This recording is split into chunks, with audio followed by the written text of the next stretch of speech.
ये मूवी आपको रुला देगी। क्या हो जब 8 साल की मासूम बच्चियों के साथ एक दरिंदा अपनी हैवानियत के लिए अपनी हवस को अंजाम देता है। ये मूवी कमजोर दिल वाले नहीं देखे। कहानी की शुरुआत में दिखाया जाता है ईशु नाम के लड़के को, जो नगर पालिका ऑफिस में काम करता था। एक दिन उसकी मुलाकात होती है शक्ति से। शक्ति और ईशु एक दूसरे से प्यार करते थे, लेकिन वो किसी कारणवश अलग हो गए थे। इसीलिए शक्ति ईशु से बात नहीं करती है। ईशु से बात करने की कोशिश करता है, लेकिन शक्ति वहाँ से जाने लगती है।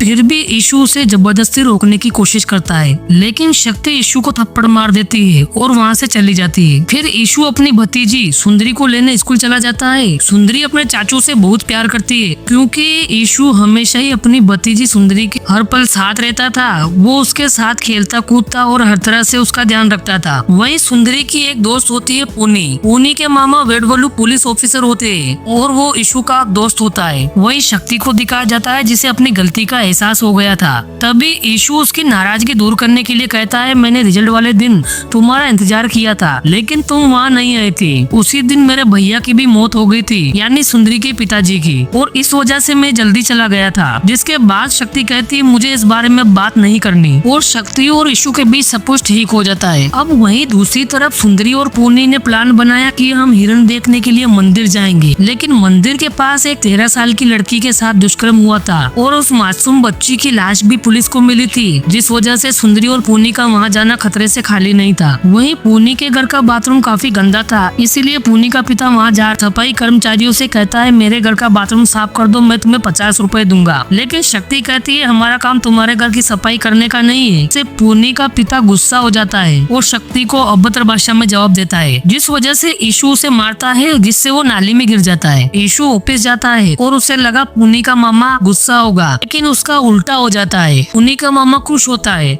क्योंकि वो जानता है मेरा जीजा खड़ूस टाइप का ही है। अगले दिन सुंदरी उसके चाचू से झूठ बोलती है और कहती है, हमारी छुट्टी 1 घंटे लेट होगी, इसलिए मुझे लेने जल्दी मत आना। लेकिन जब स्कूल की छुट्टी होती है तो सुंदरी देखती है उसके चाचू स्कूल के बाहर ही कुछ काम कर रहे हैं, इसीलिए वो उसके चाचू से बचते हुए पूनी के साथ मंदिर जाने के लिए ऑटो में बैठ जाती है, क्योंकि मंदिर के पास अक्सर हिरण दिखाई देते हैं। लेकिन सुंदरी का मन अपने चाचू को छोड़कर जाने का नहीं हो रहा था। तभी सुंदरी उसके चाचू के पास आ जाती है और पूनी अकेली ही चली जाती है। जब अगले दिन सुंदरी देखती है पूनी गुमसुम सी बैठी है और किसी से बात नहीं कर रही है, और पूनी अचानक से उल्टियां भी करने लगती है, इसीलिए वो बाथरूम में चली जाती है। तभी सुंदरी देखती है पूनी ने बैठे बैठे ही सुसु कर ली। जब छुट्टी होती है और ईशु उसे लेने आता है, तभी सुंदरी कहती है, पता नहीं पूनी को क्या हो गया है, वो किसी से बात नहीं कर रही है। तभी ईशु कहता है, मैं तुम्हें घर छोड़ दूं। तभी पूनी मना कर देती है। फिर ईशु कहता है, मैं तुम्हारी माँ को बता दूं, वो तुम्हें लेने आ जाएगी। तभी पूनी ईशु के साथ घर जाने को कहती है। फिर ईशु सुंदरी को सुरक्षित जगह इंतजार करने को कहता है और पूनी को घर छोड़ने चला जाता है। तभी ईशु पूनी से थोड़े प्यार से पूछने की कोशिश करता है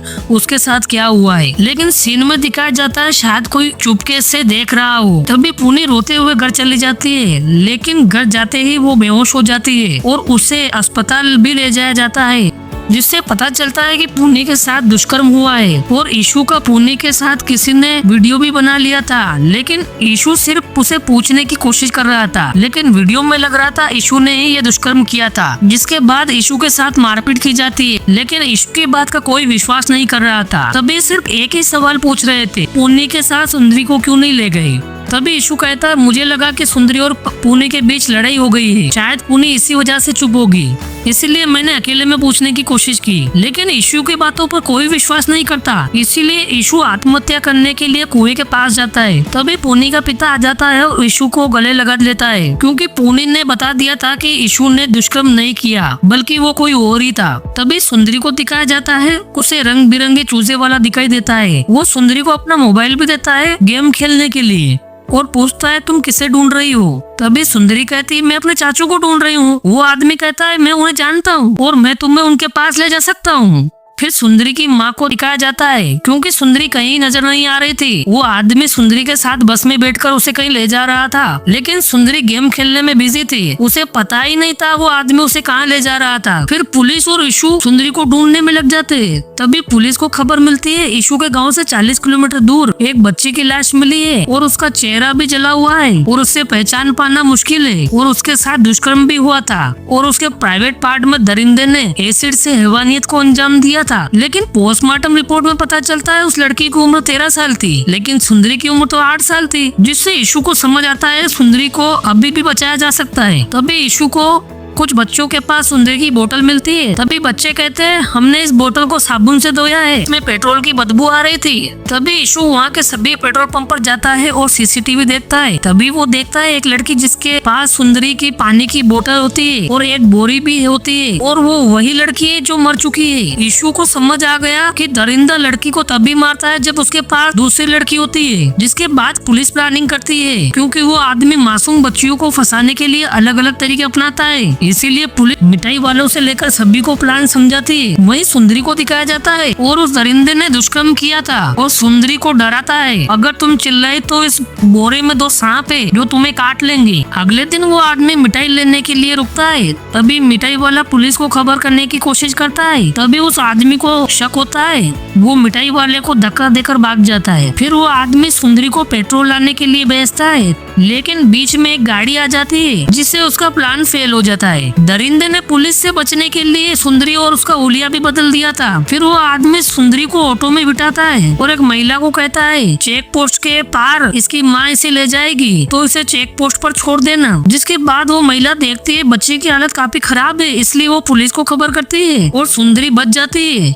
लेकिन इशू सुंदरी की इस हालत को देखकर वो पागल हो जाता है। वो उस दरिंदों को मारना चाहता है। तभी इशू को पता चलता है पुनी ने उस दरिंदे को पहचान लिया है, वो ऑटो वाला ही था जिसने उसके साथ दुष्कर्म किया था। इशू उसे मारने के लिए उसी बस में होता है जिस बस में उस दरिंदे को पुलिस ले जा रही होती है। इशू उसे मारने ही वाला होता है। तभी उसका दोस्त कहता है ये वो नहीं है जिसने सुंदरी के साथ गलत किया है, इसने पुनी के साथ गलत किया है। लेकिन इशू के लिए पुनी और सुंदरी बराबर थी, तो वो उसे मार ही देता है। फिर इशू को सभी लोग समझाने लगते हैं। तभी शक्ति कहती है मैंने रिजल्ट के बाद तुम्हारा इंतजार किया, लेकिन मेरा मामा आ गया था और उसे पता चल गया था कि मैं किसी लड़के से मिलने आई हूँ, और वो मुझे झाड़ियों में ले गए और मैं बता नहीं सकती उसने मेरे साथ क्या किया। मैं चिल्लाती रही। तभी इशू कहता है मुझे बताओ तुम्हारा मामा कहाँ रहता है। तभी शक्ति कहती है वो 6 साल पहले ही मर गया, जाओ उसे भी मार दो। लेकिन इशू किसी की बात मानने को तैयार नहीं था। फिर पुलिस को एक लाश मिली, वो उसी दरिंदे की थी और उसे वैसे ही मारा गया था जैसे कि उस दरिंदे ने उन मासूम लड़कियों को मारा था। पुलिस समझ जाती है ये इशू ने ही किया है, शायद उसने दरिंदे का पता लगा लिया होगा। और इसी के साथ ये मूवी